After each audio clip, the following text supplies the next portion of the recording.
Vamos ver aqui a caracterização geométrica de uma elipse. Então, como que é caracterizado geometricamente a elipse? A partir de dois pontos, dados dois pontos, F1 e F2, e um valor A, de tal forma que 2 vezes A seja maior que a distância entre os dois pontos F1 e F2. Esses pontos F1 e F2 são conhecidos como focos da elipse. Já vai ficar claro por que esse nome. Tá? A elipse, então, é definida como sendo os pontos P de coordenada x, y do plano, tais que a distância do ponto P até F1 mais a distância de P até F2 seja igual a 2A. Isso quer dizer que desse ponto a esse ponto aqui pode-se esticar uma linha onde aqui tem comprimento 2A, a soma, né? Este comprimento aqui mais este comprimento aqui dá 2A, ok? Então esse é o comprimento aqui de um barbante esticado de um foco até o outro foco. E os pontos da elipse são os pontos onde esse barbante esticado pode desenhar pontos no plano, né? Então sempre que você tiver um ponto elipse, essa soma aqui dos dois segmentos dá igual a 2A. E por que esses pontos aqui se chamam foco? Isso acontece por uma propriedade de reflexão. Então, se você imaginar que a elipse é feita de espelho, tá? De um espelho, então um raio de luz saindo do foco F1 vai caminhar até bater no espelho e vai refletir e passar pelo outro foco. Como que a gente prova isso? Como que a gente sabe que isso é verdade?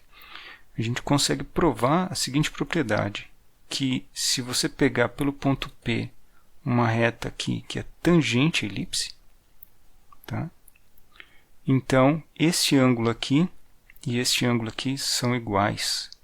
Isso é uma propriedade, então, da elipse que dá a ela essa propriedade de que os raios de luz partindo de um foco aterrissam no outro foco. Então é muito interessante você pensar que se você tiver uma lâmpada aqui, muitos raios de luz vão estar batendo na parede, passando pelo outro foco, batendo na parede, voltando para esse foco aqui. Então bate aqui, volta para o foco e assim por diante eles ficam fica propagando a luz aqui, né? E eles vão passar pelos focos. Então isso aconteceria com luz, com som, tá certo? E se você não conseguir fazer uma parede assim que tem uma forma completa, então se você conseguir fazer meia elipse assim, já é suficiente para você emitir luz aqui e focalizar a luz aqui, tá? Muito bem. Então você tem um ponto onde a intensidade da luz vai ser agrupada aqui. Um ponto, né? Então por isso o nome foco. Para fazer a caracterização algébrica dela, a gente vai fazer o seguinte. Vamos colocar coordenadas x, y de tal sorte que um dos eixos fique alinhado com os focos, passe exatamente por cima dos focos, tá? E vamos centralizar o eixo de tal forma que essa distância aqui e essa distância fiquem iguais, tá? Ele esteja equidistante aos focos. Assim, o que acontece é que a gente pode escrever as coordenadas do plano que descrevem a elipse. Vamos fazer isso e vamos ver qual equação a gente chega. Então, vamos colocar essas coordenadas aqui para os focos, né? Então, o foco está a uma distância aqui C da origem e C aqui, né? Então essa coordenada aqui ficou sendo menos C e essa coordenada aqui C. E a distância então vai ficar assim. Distância de um ponto XY genérico até um foco, o foco 1 é dado por essa expressão aqui. A distância desse ponto P até o foco F2 é dado por essa expressão aqui. A única coisa que mudou foi o sinal nessa posição. E a soma é igual a 2A.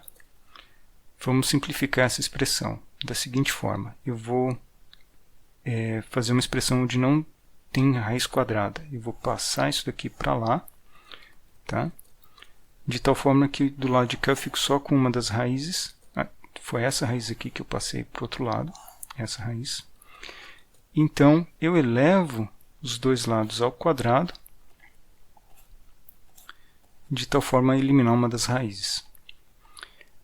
A outra raiz ainda fica aqui, porque essa raiz aqui, ao elevar ao quadrado, vai fazer produto com 2A, né? Então ainda vai ter uma raiz na expressão. Mas depois de simplificar, a raiz fica aqui, ó. Isolamos a raiz do lado direito e ficamos com essa expressão aqui. Essa daqui novamente eleva-se ao quadrado para tirar a outra raiz. E com mais simplificações chega-se nessa expressão aqui, que já não tem raiz quadrada. Então vamos denotar agora por b quadrado essa expressão aqui, ó, a quadrado menos c quadrado. Tá? Então está aqui. Esse daqui vai ser o b quadrado, aqui é b quadrado também. Ok? Então eu vou dividir ambos os lados por a quadrado e b quadrado. Tá? O que vai acontecer?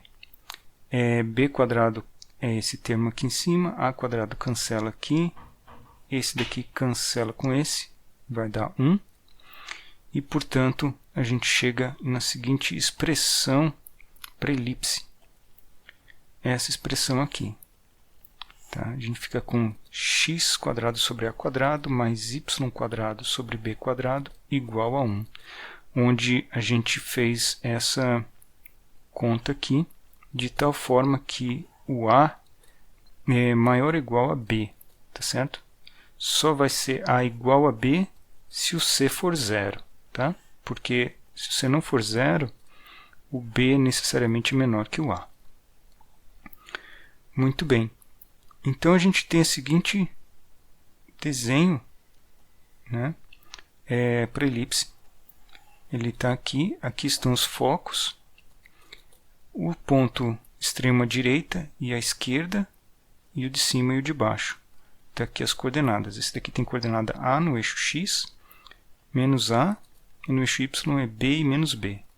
Tá? Dá para ver da equação aqui que esses pontos pertencem à elipse.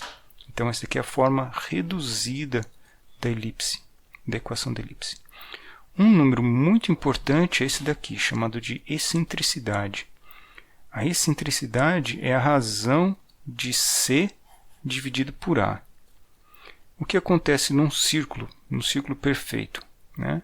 No círculo, o ponto C está exatamente na origem, o C é 0. Tá? Porque os focos estão juntos aqui, ó, F1 e F2 estão juntos aqui na origem. Okay? Então, se eu juntar tudo aqui, é porque o valor de C é 0, e aí a elipse vai virar um círculo. Né? O A vai ficar igual ao B, e aí dá para ver que é um círculo. Tá? E o que vai acontecer? Nesse caso, a excentricidade é 0. A excentricidade, então, mede o quão deformado a elipse está em relação ao círculo. Né? Se a excentricidade não for 0, ela já tem esse aspecto de elipse mesmo. E se a excentricidade estiver próxima de 1, ela é uma elipse muito alongada. Então, por exemplo, se você tem aqui dois focos, então aqui, se a excentricidade for próxima de 1, tipo 0,9, o que vai acontecer é que essa elipse tem um formato assim, ela passa muito próximo dos focos. Tá certo? Então isso que acontece com a elipse muito excêntrica. Tá? Então, é isso aí. Esse daqui é essa medida de excentricidade. Uma das medidas conhecidas da órbita dos planetas é excentricidade. Se você pegar as órbitas, você vai ver uma lista de excentricidades. Então a órbita da Terra é levemente elíptica, a excentricidade não é alta, mas se você pegar a excentricidade de um cometa, como o cometa Halley, ele tem uma órbita muito alongada. O Sol está aqui, ele demora 70 e tantos anos para completar uma órbita, e é uma órbita bastante alongada, né? Então ela chega bem perto do Sol, o Sol está bem perto está num dos focos, e aqui ele passa rapidamente, e depois ele vai muito distante e lentamente ele retorna, tá? Então esse aqui é um exemplo de uma órbita com excentricidade alta. Alguns nomes importantes aqui que a gente dá pontos especiais da elipse. Esses daqui são chamados de vértices. Então esses daqui são chamados de vértices. Deixa eu usar uma anotação aqui para indicar eles. Então, nesses vértices a gente pode ligar o segmento aqui, e esse segmento fica conhecido como sendo o eixo maior da elipse. Então esse daqui é o eixo maior. Esse daqui, por sua vez, é o eixo menor da elipse, tá? Então está aqui. A gente tem essa nomenclatura. Eixo maior é o segmento que vai de A1 até A2, entre desses dois vértices mais distantes. Os dois vértices mais próximos aqui são opostos, são o B1 e o B2, é o eixo menor, tá? Então esses aqui são chamados de vértices, e tem mais um nome que é a distância desse ponto aqui a esse ponto aqui, a distância entre os focos. Então esse daqui é conhecido como distância focal. Então ela vale 2c. Bom, o que pode acontecer também é que você encontre a elipse nesse formato aqui, onde os eixos maiores e menores os eixos maiores e menores da elipse estão em eixos diferentes de coordenadas, né? Então, por exemplo, aqui pode ser que o eixo menor esteja na direção x e o eixo maior esteja na direção y. Nesse caso, quando você encontrar a equação na forma reduzida da elipse, ela vai aparecer assim, com o valor de A maior do valor no denominador do y, tá? E o menor valor no denominador do x. Ok? Supondo então que A é maior que B. Isso indica que o eixo maior está na direção do eixo y. E, portanto, os focos também estão em y, no eixo y. Então essa aqui seria a coordenada dos focos. Muito bem, então é isso que a gente tem. E a gente pode obter de informação geométrica da equação de elipse na forma reduzida. Vamos em frente aqui. Vejamos também a caracterização geométrica da hipérbole. Começamos novamente com dois pontos, que chamaremos de focos, e um valor A maior que zero, de tal forma que a distância entre os focos seja maior que 2A. Ok? Então a hipérbole é definida pelos pontos do plano, tais que a diferença das distâncias do ponto até os focos é igual a 2A. Tá? E a gente está colocando um módulo aqui, porque tanto faz a distância, se a distância do ponto até o foco 1 menos a distância até o ponto foco 2, e vice-versa, se uma delas é maior, né? Então você faz a maior menos a menor distância. E você obtém uma curva com essa aparência aqui. Então nesse desenho temos aqui os focos e um ponto P. O interessante é que a gente pode desenhar aqui o círculo de tamanho 2A. Tá aqui, esse raio aqui é 2A, certo? Então esse é um círculo, porque esse segmento aqui tem que ser igual a esse aqui, pois a diferença entre este segmento aqui e esse segmento aqui tem que ser 2A. Okay, então daqui surgem várias propriedades geométricas interessantes da elipse. Uma das propriedades é esta aqui. Se você tiver um ponto sobre o plano e você traçar um raio, né, uma reta, a gente vai pensar num raio de luz que vai em direção a um dos focos, então ele bate na superfície aqui da hipérbole, como se fosse uma superfície refletora, e aí ele propaga na direção do outro foco. Muito similar à propriedade da elipse, só que isso está acontecendo, digamos assim, entre as curvas, né, e não no foco.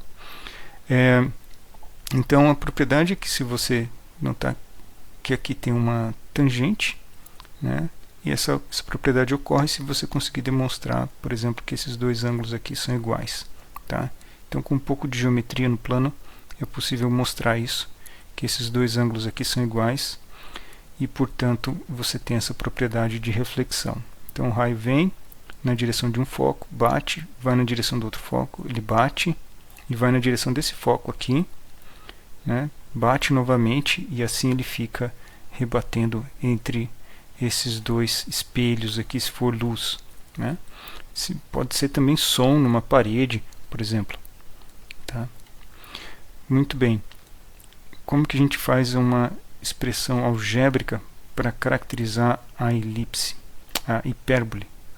Então a gente vai fazer o seguinte: vamos colocar aqui um eixo X ao longo dos focos, aqui vou colocar o eixo Y, passando pelo ponto médio entre os focos, e a gente pode escrever a distância de um ponto até um foco, menos a distância de um ponto até o outro foco, tomar um módulo e igualar a 2a. Né? Como está em módulo aqui, então a gente tem duas possibilidades.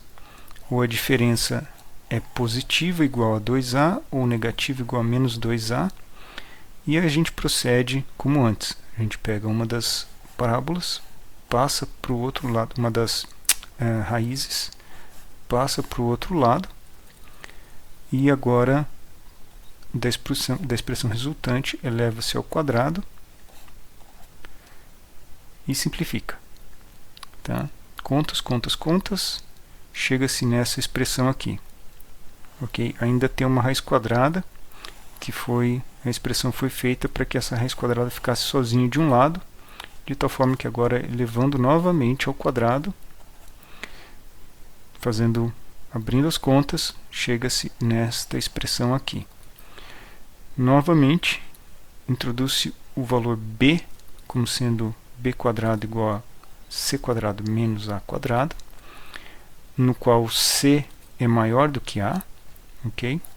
E temos o seguinte: a gente chega nessa expressão aqui, tá?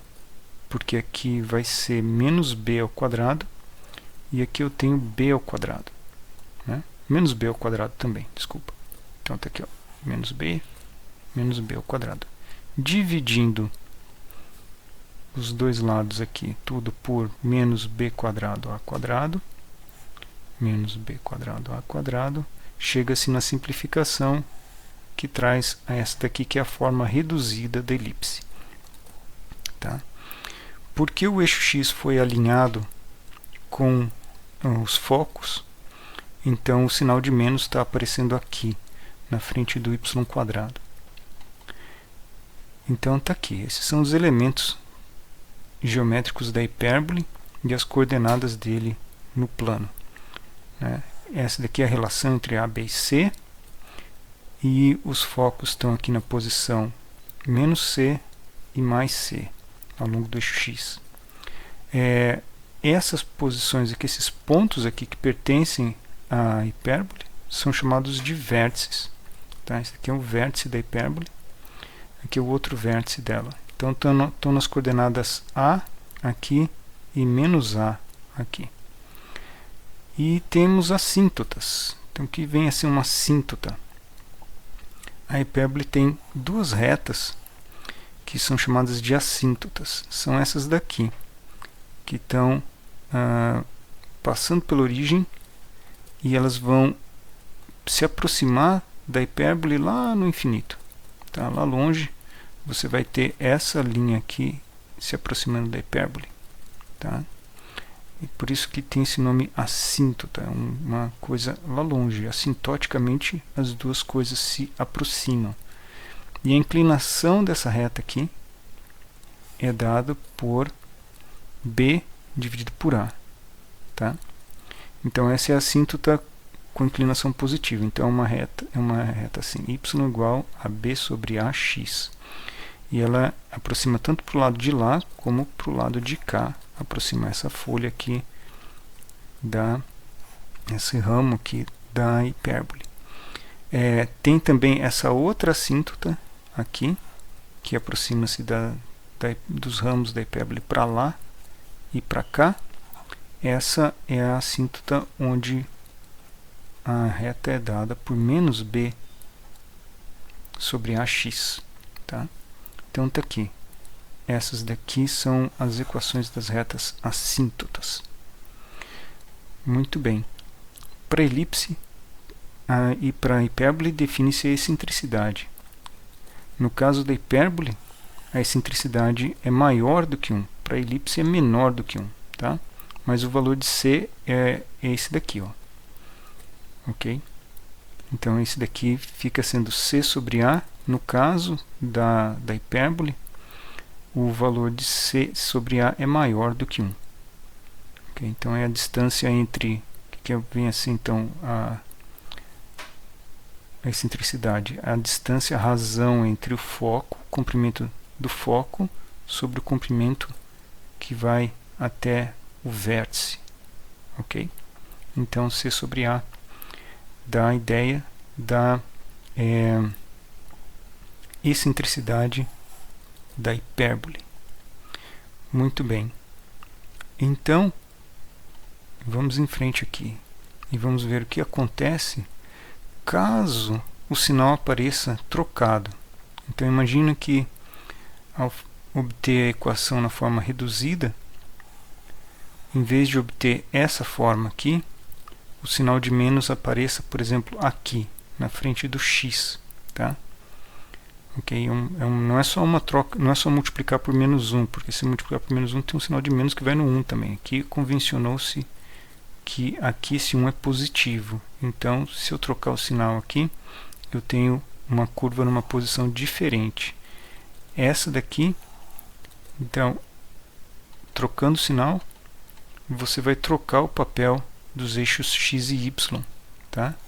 Então, por isso aqui, nessa forma, colocou-se o valor de b quadrado aqui, junto com x. Né? O b quadrado, então, está indo com o sinal de menos. Okay? E o a vai com quem tiver o sinal de mais. Tá? Então, o papel dos eixos x e y ficam trocados. E os focos e os vértices também ficam na direção y. Tá? Então, se você for desenhar, ela vai ter uma aparência assim agora. Então, se você quiser desenhar o x na horizontal e o y na vertical, agora a hipérbole está assim. Tem uma curva para cá e outra para cá. Ok. Então essa é a caracterização geométrica da hipérbole. Vamos em frente aqui.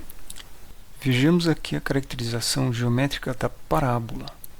Para isso precisaremos de um ponto, que vai ser chamado de foco, e uma reta, chamada de reta diretriz, e uma constante positiva, que é a distância, chamada de C, que é a distância do foco até a reta.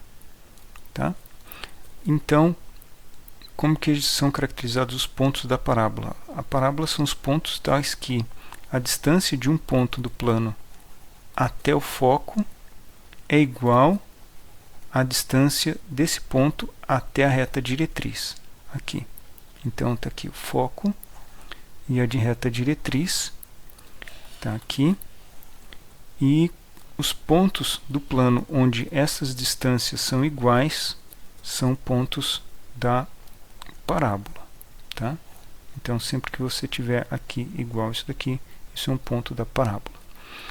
Note que a distância entre o foco e a reta diretriz é c.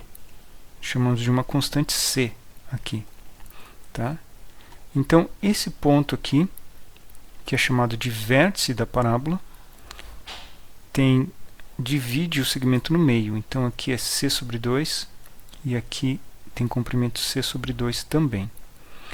Para definir algebricamente essa curva, o que a gente vai fazer é colocar os eixos x e y de tal forma que o eixo x e o eixo y fiquem, o eixo x fique tangente ao vértice da parábola e o eixo y fique ao longo do eixo de simetria da parábola. Tá? Dessa forma, essa distância aqui, como ela é c sobre 2, então a coordenada do foco vai ser 0 na coordenada x, c sobre 2 em y. Já esse ponto aqui sobre a reta diretriz vai estar na posição 0 menos c sobre 2. Tá? Então está aqui. Essa é os eixos onde a forma chega-se na forma reduzida da equação para a parábola. Está aqui. Estamos escrevendo, então, quem é a distância do ponto até o foco, distância do ponto até a reta. Note que essa fórmula simples vem porque a coordenada do ponto é xy, então esse tamanho aqui é y, e esse tamanho aqui é c sobre 2. Portanto, é muito simples calcular a distância desse ponto até a reta R, porque basta somar y com c sobre 2. Aqui está escrito em módulo, para que sempre tenha uma distância positiva. Tá? Y poderia ser um número muito negativo, mas aqui colocamos em módulo. Para obter os pontos x e y, uma equação para x e y, basta elevar ao quadrado essas duas expressões aqui e igualar elas. Né? Então, pegamos e igualamos as distâncias ao quadrado, chega-se nessa expressão aqui, abrindo a conta com os quadrados, chega-se nessa expressão onde vários termos aqui cancelam, e essa daqui então é a equação da parábola na forma reduzida. Ok. Essa forma reduzida pode aparecer diferente dependendo da forma como os eixos são alinhados com o vértice da parábola. Então, por exemplo, aqui tem as quatro posições possíveis que a parábola pode aparecer. Essa daqui que a gente acabou de fazer, que é a mais padrão de todas, tá? Mas poderia acontecer da parábola estar virada para baixo em relação a esses eixos aqui. Nesse caso, é porque o sinal de y trocou, certo?